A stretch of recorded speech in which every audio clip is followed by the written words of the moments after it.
The wait is over, and it's a prince. This morning, the Duchess of Cambridge, Kate Middleton, gave birth to an 8-pound, 7-ounce baby boy.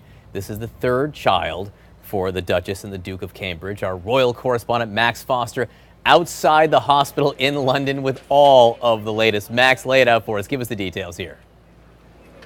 Well, he's healthy. That's the main thing. They came into the hospital early this morning, the Duchess, in the early hours of labour, and then she delivered late morning. And we're expecting to see the family appear on those steps behind me, John. A family of 5, hopefully, if George and Charlotte can come along and make it. They've been allowed out of school. We've had the formal announcement at Buckingham Palace. That happens on an easel, an ancient easel, which has been used since Buckingham Palace was first set up, really, first built and used as a palace. So there's been some pomp and ceremony today, but really it's all about the photo, which we're expecting a little later on, John. Can't wait to see that. Now, the nuts and bolts here, Max. Where does this baby boy, name yet to be determined, fit in the line of succession? Well, that's interesting, you see, John, because not only has Prince Harry been bumped down the order to number 6, this baby will be at number 5, but in the past, in previous generations, he would have gone up to number 4 and bumped his older sister down the line of succession. But because they've changed the succession laws after 1,000 years, they finally got to the point where women have an equal right in succession. So this baby will be 5th in line of succession and will stay there, has a guaranteed place there. Harry goes down the running order there.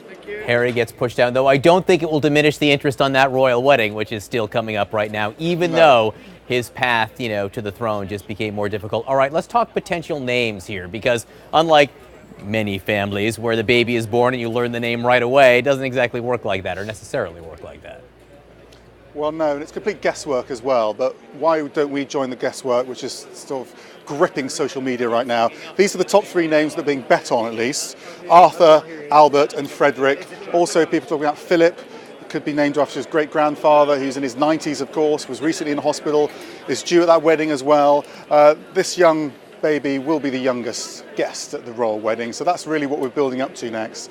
But as you say, it's not a senior position in the line of succession, but will play into the royal story, as it were, and I can feel your excitement, John.